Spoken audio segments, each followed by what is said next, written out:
Update कंदालू। Breaking news आहे। इसाक डार senate जी seat जो हलफ़ खणण लाइ सेनेट चेयरमैन खे आगाह करे छॾियो आहे। ब्रेकिंग न्यूज़ आहे, अवां सां शेयर कयूं पिया। इसाक डार सेनेट जी सीट जो हलफ़ खणण लाइ सेनेट चेयरमैन खे आगाह करे छॾियो आहे। नाणे वारे अॻूणे वज़ीर इसाक डार जो सेनेट चेयरमैन सादिक संजानी खे ख़त लिखियो वियो आहे। इलेक्शन कमीशन खे बि उहा कॉपी उमाणी वई आहे। इसाक डार जो चवणु आहे त 3 मार्च 2018 ते सेनेट जी सीट ते मुंहिंजी चूंड खे चैलेंज करण सां पैदा थियल क़ानूनी तकरार हल थी चुको आहे। क़ानूनी रंडकू ख़त्म थियण खां पोइ सेनेटर तौरु हलफ़ खणण लाइ तयारु आहियां। ब्रेकिंग न्यूज़ आहे, अवां सां शेयर कयूं पिया। इसाक डार सेनेट जी सीट जो हलफ़ खणण लाइ सेनेट चेयरमैन खे आगाह करे छॾियो आहे।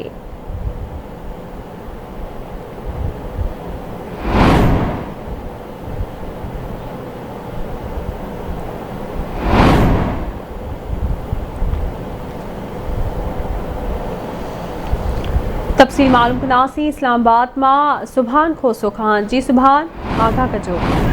हाँ जी बिल्कुल। अॻूणे जेको आहे त नाणे वारे वफ़ाक़ी वज़ीर मुस्लिम लीग नून जो अॻुवाण इसाक डार उन सेनेट चेयरमैन सादिक संजरानी खे ख़त लिखियो आहे। उन ख़त में इहो मुतालबो कयो आहे त उहो जेको बतौर सेनेटर कामयाबु थियल आहे, तंहिंजे करे हुन खां हलफ़ वरितो वञे। उन ख़त में इहो बि ॼाणायो आहे जॾहिं हू कामयाबु थियो त मुखालफ़नि पारां कोर्ट में हिकिड़ो केस दाख़िल कयो वियो। जॾहिं हू अपील में वियो त अपील सुप्रीम कोर्ट हुनजे हक़ में फ़ैसिलो ॾिनो आहे। तंहिंजे करे हाणे इलेक्शन कमीशन बि हुनजी जेका कामयाबी जो नोटिफिकेशन जारी करे चुकी आहे।